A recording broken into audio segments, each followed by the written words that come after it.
इस्रायलचा अभ्यास करायचा, तिथल्या तंत्रज्ञानाचा अभ्यास करायचा, म्हणजे निवळ तंत्रज्ञान पाहायचं आणि जसंच्या तसं अंगीकारायचं. ते फायद्याचं आहे की तोट्याचं आहे याचा कसलाही विचार करायचा नाही. अशा तऱ्हेच्या मार्गाने आपण जाणार नाही.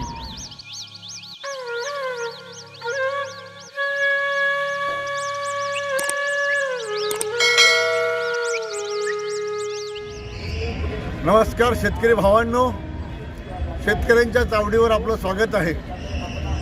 आपण जाणताच आपल्याला माहीत आहे की इस्रायलचं शेती तंत्रज्ञान या विषयाचा आपण सध्या एक अभ्यास करत आहोत आणि त्याच अनुषंगाने काही आपण एपिसोड बनवत आहोत. आपण इस्रायलचा अभ्यास करायचा, तिथल्या तंत्रज्ञानाचा अभ्यास करायचा, म्हणजे निवळ तंत्रज्ञान पाहायचं आणि जसंच्या तसं अंगीकारायचं.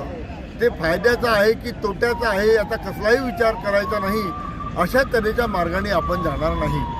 आपला उद्देश असा आहे की तिथलं तंत्रज्ञान, भारतामधलं तंत्रज्ञान याची सांगड घालायची. तिथली परिस्थिती, इस्रायलमधली परिस्थिती, भारतामधली परिस्थिती यांचाही आपसात मेळ बसवायचा आणि मग जे जे योग्य असेल, जे परवडण्यासारखं असेल ते आपण आपल्या शेतीमध्ये नवनवीन तंत्रज्ञान जे इस्रायलमध्ये वापरलं जातं ते आपल्या शेतीमध्ये आणण्याचा प्रयत्न करायचा. असा आपला एकंदरीतच या शेतकऱ्यांच्या चावडीवरील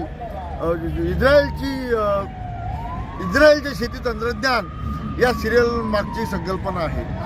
आज मी जिथे उभा आहे तो लाल किल्ला आहे. लाल किल्ला हा आपल्या देशाचा गौरवबिंदू आहे, अभिमानाचं स्थान आहे. कधी काळी आपला देश पारतंत्र्यात होता तेव्हा हा लाल किल्लाही पारतंत्र्यात होता आणि आपला देश स्वतंत्र झाला तेव्हा हा लाल किल्लाही स्वतंत्र झाला.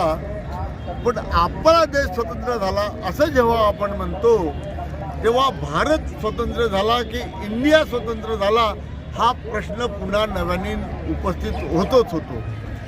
या आपल्या देशामध्ये सगळं मुबलक असताना जे तंत्रज्ञान आपण निर्माण करू शकलो नाही ते तंत्रज्ञान मात्र इस्रायलमध्ये तयार होऊ शकलं.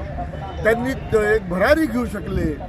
याची कारणं काय आहेत, याच्या मागे कारणमीमांसा काय आहे, परिस्थिती काय आहे याचा आपण या सिरियलमध्ये अभ्यास करणार आहोत.